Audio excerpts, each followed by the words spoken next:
Verse 36, we read Luke writing, one of the Pharisees asked him, Jesus, to eat with him, and he went into the Pharisee's house. He went into the Pharisee's house and reclined at the table. Now, there's a couple things here that I think are important to note, at least for context purposes. Inviting somebody over to your house in Jesus' day is a lot bigger deal than it is today. Today, if you invite somebody over to your house to eat, yeah, it's not insignificant. It's a very kind gesture. It's a very welcoming, hospitable gesture. But in Jesus' day, it was a big deal. It was basically the nicest thing you could do for a stranger was to invite them in and feed them. And if you were seen openly doing that, it was kind of a public admonition, a public declaration, I should say, of your affiliation and care towards this person. It would be kind of like inviting somebody to help you move today after you just met them. You know, that seems like pushing a relationship too far, too fast, because that seems almost kind of like an intimate thing that only close friends do for one another. But for the people around to see Jesus come and eat at the house of this Pharisee, whose name is Simon, by the way, they'll say, I can't believe that Simon is inviting Jesus, this controversial figure, over to eat at his house as a Pharisee. Now, Jesus is not there to relax. Jesus is there to be tested. Jesus knows that. Simon knows that. And I would even imagine probably a lot of the people present to see Jesus go over to Simon's house would probably have known that as well, that this is a little bit of a tongue-in-cheek invitation. Then it says that he reclined at the table. They didn't have table and chairs like we do. There was kind of, think more, a little closer to Japanese style, but still not quite. Because in Japan, you have low-sitting tables with pillows, and you sit down, but you sit on your knees mostly. Or you tuck your legs under you, and then you still sit up. For them, when it says recline, it means recline. They would lay back. You know, they would kind of like lounge on, almost like we do on couches sometimes, and their food would have been mostly finger food, and they would just pick up and like they would take some rice with their hands and put it in, maybe some bread, and use their bread to scoop up some of the meal and eat there. That's one of the reasons why mealtime was considered to be such an intimate, personal thing, because you have to let down all of your social properness to eat at someone else's house. You know, today we just walk up to somebody and say, hey, you want to go to Taco Bell? I'm hungry. And they go, sure, whatever. And you go to Taco Bell, it's not a big deal. But then it's a huge social statement. So this is a big deal. This isn't something that we should just blow off when Luke tells us that that's what happened. Verse 37, And behold, a woman of the city who was a sinner, when she learned that he was reclining at the table in the Pharisee's house, brought an alabaster flask of ointment. Again, something to notice before we get too mired in the details of this woman and what she's going to do with this alabaster flask. How did she hear about Jesus going over to Simon's house? I doubt she was there for the invitation. So how did she hear about that? Well, the whole city is abuzz with the news of Jesus going over to Simon's house. In fact, I would argue that this event is drawing a crowd. That people are going over to Simon's house, to the outside of Simon's house, while Jesus is in there to watch whatever's about to happen unfold. Houses in their day were more open than ours, more open air. It wasn't uncommon even to eat just under some shelter, but exposed to the elements somewhat. Because I don't know if you know this, but it gets a little warm in Judea from time to time. So they're out there reclining. People are probably nearby watching. Certainly the other members of the household would have been present to see this exchange, this title fight between Jesus of Nazareth and Simon the Pharisee. But she hears about this, and notice how it describes her. That this is a woman who is a sinner. Now, that's all Luke gives us concerning this woman's identity. Some have theorized that this is Mary Magdalene. Some have theorized that this is those who really ascribe to the longer or the earlier verses, earlier verses of John 8, the woman caught in adultery, suggest that it might be her. There's some debate about that. Whatever the reason, or wherever the identity, Luke is saying you don't need to know who she is, you need to know what she is. And what she is a sinner. Now, I think that is probably, almost certainly, a tongue-in-cheek implication that what this woman does for a living. She is a member of the world's oldest profession. How about we say that? So this is a woman who, at the very least, whether she does what she does professionally or recreationally, I'm seeing how careful I'm being with my scriptures here tonight. But whether she does it professionally or recreationally, it's out. People know that about her. She is a person of low social ranking and high public shame. And she finds out that this is happening. Now, there at least seems to be implied that perhaps there was some previous interaction with Jesus. It's not outright stated. In fact, I would say that it's entirely likely, and maybe even more likely than not, that this could be very well the first time this woman has had any interaction with Jesus. But she's heard of Jesus at the very least. She either knows Jesus or she has heard of him. And she knows that Jesus is a controversial guy. I don't think Jesus has the reputation today for being controversial. But he should. He should be considered deeply, deeply controversial. Now, what's interesting is that we see a discussion earlier in the same chapter, starting in verse 18, that Luke records concerning exactly how controversial Jesus is. Because earlier in this same chapter, Jesus receives a message from John the Baptist. Do you remember the message that John the Baptist sends to Jesus? This is while John is imprisoned by Herod, and he is about to lose his head because of Salome, Herod's wife, the 7 veils and all that, and him speaking out against her. There's a whole political hubbub, and he's about to get his head chopped off. And he has a moment of doubt, and while he's in prison, that did I pick the right guy? Did I back the right horse here? What if I'm about to die for nothing? What if Jesus isn't real? My cousin Jesus isn't really who he says he is. So in a moment of low faith, before the headsman, John sends a message from his prison cell to Jesus asking, "Are you who you say you are?" And do you remember Jesus' response to John? What Jesus tells the disciples to go back and tell John? He says, "Go tell John that the lame are walking, that the blind see, and the deaf hear, and the dead have been raised." And then he says, "And blessed is the man," literally in Greek, "blessed is the man who is not offended because of me." Now, this idea of being offended by Jesus is because Jesus is recognizing he is saying offensive things. Offensive to the sinful culture that these people live in. Offensive to the Romans who rule over them. Jesus is a controversial figure. Him coming to the house of the Pharisee Simon, who is, the Pharisees were kind of the major conservative party of the day, by the way.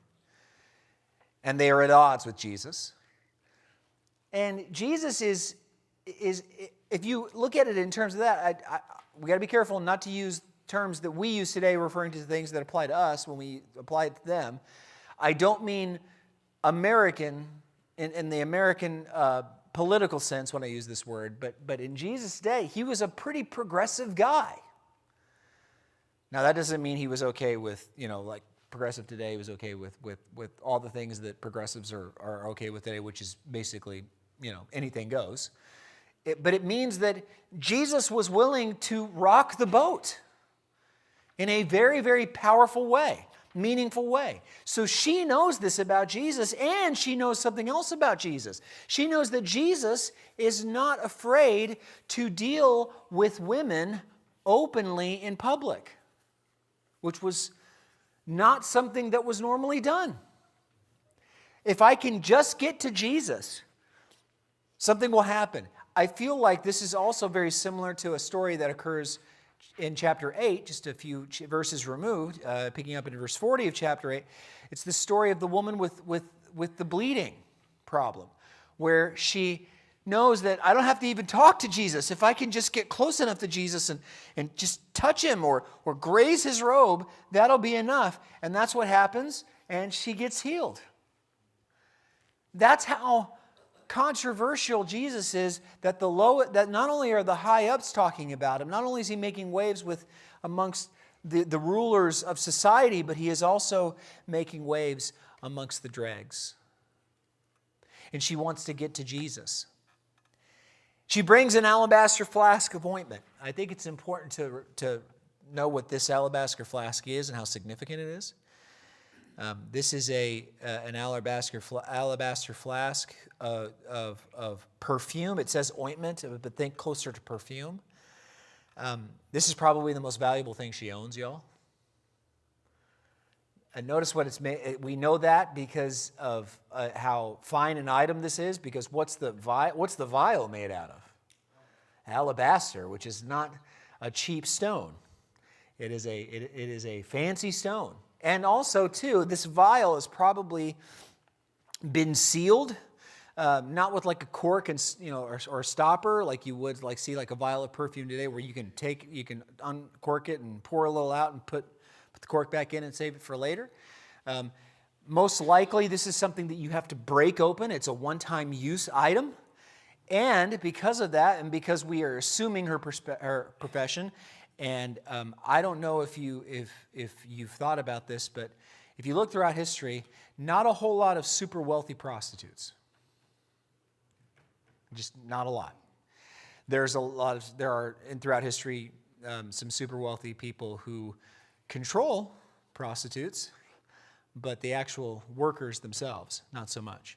So this is probably something that some commentators actually theorize that could have been even a gift passed down from mother to daughter. That's how she got this. That this might be even a family heirloom. It's the most valuable thing that she owns. So she comes in, and what does she do? It says, and standing behind him, verse 38, at his feet, weeping, she began to wet his feet with her tears, and wiped them with her hair of her head, and kissed his feet, and anointed them with ointment. Now when the Pharisee had invited him in saw this, he said to himself, if this man were a prophet, he would have known who and what sort of woman this is who is touching him, for she is a sinner. And Jesus answering said to him, Simon, I have something to say to you. And he answered, say it, teacher. Now you probably can hear the sarcasm in Simon's voice when he says, say it, teacher. By the way, in this word teacher in Greek, guess what it is in Hebrew? Anybody want to take a stab at that? It's teacher in Greek, but in Hebrew, it's not teacher, it's teacher in English, but you get what I mean. If we were to say this word in Hebrew, what would it be? Rabbi. Rabbi. So it is a title of respect. Rabbis have disciples. Rabbis are great spiritual thinkers and teachers. Does he mean that? No, because what was he thinking? I've got this guy. This woman's a sinner. So here's something interesting. Does Simon recognize the lady? Yeah, he knows exactly who and what she is. I think it's an interesting question to ask how Simon knows who and what she is. Interesting. I don't know what that means exactly, but it doesn't mean nothing, all right? So he is aware of her somehow, either by reputation or by personal experience. And he's disgusted by her. So Jesus asks him a question, say, can I ask you something? Simon says, say, teacher, verse 41. A certain moneylender had 2 debtors. One owed 500 denarii and the other 50. And when they could not pay, he canceled the debt of both. Now, which of them will love him more? Simon answered, the one, I suppose, for whom he had canceled the larger debt. That's a really quick parable, isn't it? Really, not all parables are long-winded. Some of them are pretty quick and to the point. Okay, so you got 2 guys. They both owe a large sum of money, but one owns 500 denarii and the other only owns 50. Now, by the way, a denarii is a day's wage. A single denarii is a day wage. Now, 500 denarii. 500 days of labor, that's a huge amount. That's a huge amount. That's nearly 2 years. Can you imagine owing somebody nearly 2 years' worth of your salary? But this guy only owes a little under 2 months. The other guy only owns a little. Yeah, that's a lot of money. It's not an insignificant amount, but it's a doable debt to repay. This other one is astronomical. But he forgives both of the debts. He says, don't worry about it. Neither of you have to pay me back. Who loves him more? Simon's not an idiot. He's got a problem here that Jesus can read minds and knows what he said to himself in his head and likes to make public examples of people. Verse 43, Simon answered, the one, I suppose, for whom he had canceled the larger debt. Seems like an obvious question. Beware answering obvious questions. They're usually traps. So is this one. I love what Jesus says in reply, and we're going to kind of wrap this up here with this statement by Jesus. That to Simon's answer, responding to Simon's answer. Verse 44, then turning toward the woman, he said to Simon, do you see this woman? Boy, that's kind of a dumb question, isn't it? What do you mean? Do you see the woman? Now remember, if we could build kind of out a mind picture here of this going down. Don't think nice, quiet, intimate dinner. Think prize fight, right? Where the dinner table is the ring, and there's Jesus and Simon sitting there. Now, I don't know how long they had been sitting there. But when this happens, it probably was enough time for them to have a couple of salvos across the table at each other. Arguing with each other, debating one another. And I would also imagine, I don't think it's unreasonable, it doesn't say, but I think we can imagine a crowd here watching this go down, and then this woman comes out of nowhere. She bursts through the crowd. Now imagine this was at your house, and there's this politically important dinner that you were hosting, where you were going to confront your rival. And you've planned everything to a T. You've set it. You've got the home field advantage, right? And you're trying everything you can to publicly shame this person who is a political rival to you, a social rival to you. And out of nowhere, bursting through the crowd, comes this woman who is weeping openly. Weeping openly. And she stumbles forward and she reaches into her skirts and she pulls out this aisle and she breaks that bad boy open. Again, she doesn't pull it out with the cork out with her teeth. She takes this and snap. And she pours it. She comes to Jesus' feet and she pours it on Jesus' feet and she is crying down onto his feet and wiping his feet with her hair and washing them with her tears in this ointment. Is there anybody in the room who doesn't see the woman? Where's the spotlight currently focused? On the woman. Who cares what they were arguing about, right? This is a bombastic thing. And then Jesus looks and says, do you see the woman, Simon? Of course, I was being facetious a minute ago. That's not a dumb question. Jesus doesn't ask dumb questions. Simon sees the woman physically, but not spiritually. But not spiritually. When Simon saw the woman, what did he see? Did he see a woman Okay, she's doing one of two things here. She is either thanking Jesus for forgiveness of sins that she has already received, or she is asking for forgiveness of sins. Either way, he doesn't see that. What does he see? He sees her as an opportunity to win the debate. He has dehumanized her, which is ironic because this woman's entire livelihood most likely revolves around her being dehumanized. Simon, whether he knows this woman by reputation or personal experience, doesn't matter. Simon is doing the same thing to her that so many others do to her every single day. She's not a person, she's an opportunity. Does Jesus know that? But what does Jesus see? Jesus tells us what he sees. Verse 44, do you see this woman? I entered your house. You gave me no water for my feet. We talked about that not too long ago. That would have been very, very polite. It was not necessarily expected, but it would have been very polite. You gave me no water for my feet, but she has wet my feet with her tears and wiped them with her hair. You gave me no kiss. Now that would have been, that's like a handshake. You know, and the epistles, Paul says, commands them to greet one another with a holy kiss. That you don't have to kiss each other. That's saying greet each other lovingly, because that's what family members and loved ones do. Okay. You gave me no kiss, but from the time I came in, she has not ceased to kiss my feet. You did not anoint my head with oil. Now that would be an incredible sign of respect, above and beyond, even above washing the feet. You did not anoint my head with oil, but she has anointed my feet with ointment. Therefore, I tell you her sins, and I love this little parenthetical statement that Jesus makes. Therefore, I tell you her sins, which are many. Why does Jesus bring that up? He goes, I know exactly who's touching me.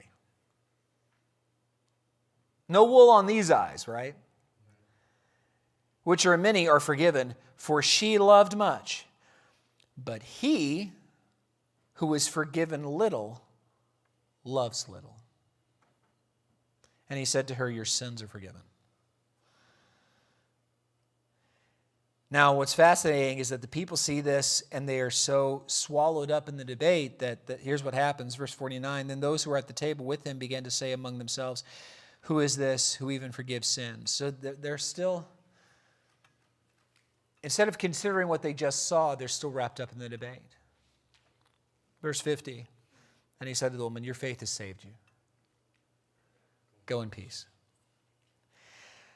Now, as we close tonight, it doesn't really matter how often you've heard this story or how often you've heard a sermon on this story, because the important thing here is we don't get wrapped up in the bombastic event. The bombastic event is the woman washing his feet, and most sermons I've ever heard on this passage have been about that,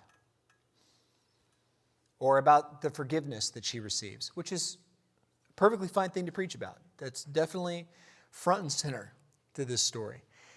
But the thing that stands out the most to me is that statement in verse 44. Do you see this woman? Paul tells us that we fix our eyes not one on is seen, but what is unseen. For what is seen is temporary, but what is unseen is eternal. Loving your fellow man is not a matter of circumstance. Loving your fellow man is a matter of perspective. If when you look at a homeless man begging for help, if all you see is a vagrant who's too lazy to go get a job, or you look at him and you assume some grand addiction to some terrible substance, and you see him as an addict before you see him as a human being, you're not going to help him. Or if you see him as a threat, you're not going to help him.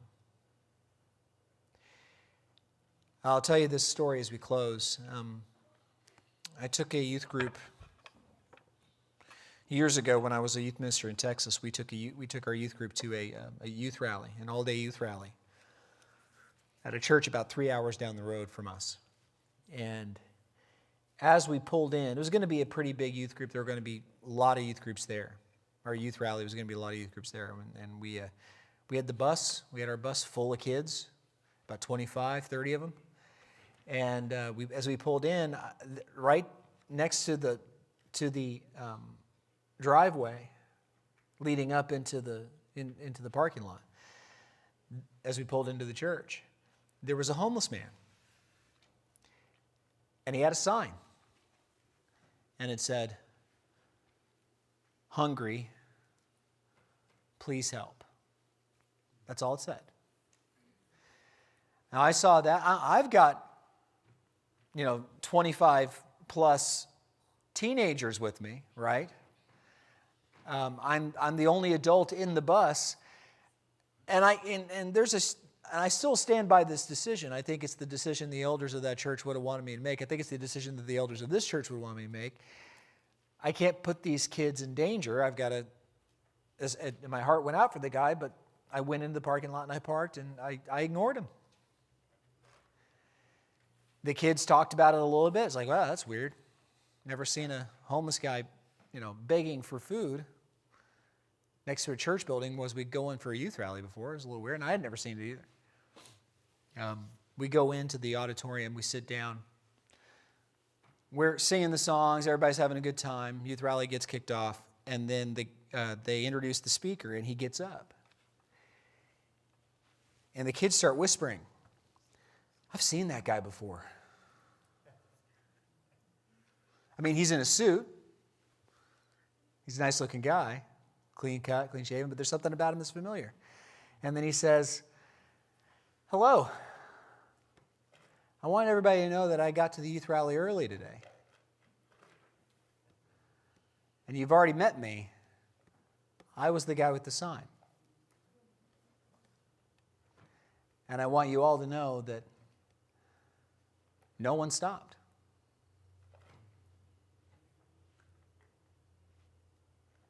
I mean, pretty powerful lesson, right?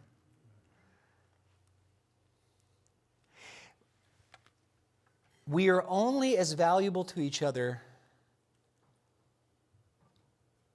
as we see one another. If you see your own needs before the pain of someone else, you'll never assist them, you'll never help them. Paul tells us to consider each other more significant than ourselves. But we don't use that. We don't view that as our primary purpose as Christians. Instead, we view it as secondary to our own safety, to our own needs, to our own wants. Now, I'm not suggesting that you would put yourself in unnecessary danger. And I'm not suggesting that you do not, I'm not suggesting that you start being very flippant with your money or your ability to help another person. But we do need to change how we view one another. Imagine the world we could live in, church. Imagine the world we could live in if we could just convince people, one community at a time, to see each other as fragile human beings instead of oppositions and opportunities. Do you think that would change how we treat one another? How we react to one another? How we respond to one another? Jesus didn't see the woman's sin. He saw the woman who needed forgiveness from her sins. And it didn't cause his disgust to rise. It didn't cause his pride to rise up and take the opportunity to win a victory over some nobody whose name we only know because Jesus deigns to say it. He saw an opportunity to save a soul from certain damnation. Why don't we do the same thing? We have to change how we see one another, what we see when we look at each other. And the best way we can do that is by looking to the example of Christ himself. I want to thank all of our people online for joining, all our audience online for joining us tonight. We're going to go off into our discussion. We invite you to go off to yours. We'll see you not next week because we have a song service next week, but the week after that. We'll see you then. God bless.